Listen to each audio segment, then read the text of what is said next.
सौभाग्यशाली तोता। बहुत समय पहले की बात है। एक छोटे से गांव के पास एक सुंदर जंगल था। उस जंगल में तरह तरह के पक्षी और जानवर रहते थे। उन्हीं पक्षियों में एक अनोखा तोता भी रहता था, जिसका नाम चिरकू था। चिरकू को लोग सौभाग्यशाली तोता के नाम से जानते थे, क्योंकि जहां भी वह जाता, वहां कोई न कोई चमत्कार हो जाता या किसी की किस्मत बदल जाती। गांव के लोग मानते थे कि अगर चिरकू उनके घर आ जाए, तो उनके जीवन में सुख और समृद्धि आ जाती है। चिरकू हमेशा खुश रहता और अपनी मधुर आवाज में गाने गाता। लोग उसे फल और अनाज खिलाते और उसकी भलाई की कामना करते थे। चिरकू भी गांव के लोगों से बहुत प्यार करता था और जहां भी जाता, खुशियां बांटता। एक दिन गांव में एक गरीब किसान, जिसका नाम रघु था, बहुत परेशान था। उसकी फसलें बर्बाद हो गई थीं और उसके पास खाने को भी कुछ नहीं था। वह दिन रात मेहनत करता, लेकिन किस्मत उसका साथ नहीं दे रही थी।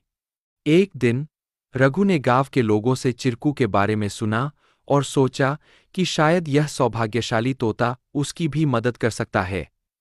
रघु ने तय किया कि वह चिरकू से मिलकर अपनी किस्मत बदलने की विनती करेगा। अगले दिन वह जंगल की ओर चल पड़ा और चिरकू को खोजने लगा।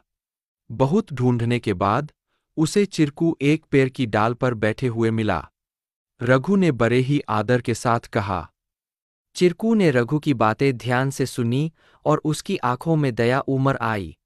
चिरकू ने अपनी चोंच में एक छोटी सी चमकती हुई पत्ती उठाई और रघु को देते हुए कहा, यह जादुई पत्ती है। इसे अपनी जेब में रख लो और जब तुम अपने खेत में काम करने जाओ, तो यह पत्ती तुम्हारी किस्मत बदल देगी। रघु ने धन्यवाद कहा और वह पत्ती लेकर अपने घर लौट आया।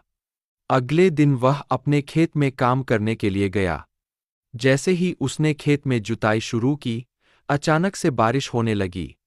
उसकी सूखी जमीन हरी भरी हो गई और थोड़े ही समय में उसकी फसलें लहलहा उठीं। रघु की मेहनत सफल हुई और उसकी किस्मत सच में बदल गई। अब रघु के पास भरपूर अनाज था और वह फिर से खुशहाल जीवन जीने लगा। उसने गांव के लोगों को चिरकू की बुद्धिमानी और उसके द्वारा दी गई जादुई पत्ती के बारे में बताया। सभी लोग चिरकू की प्रशंसा करने लगे और उसे और भी अधिक प्यार देने लगे। लेकिन चिरकू ने रघु को एक बात कही थी।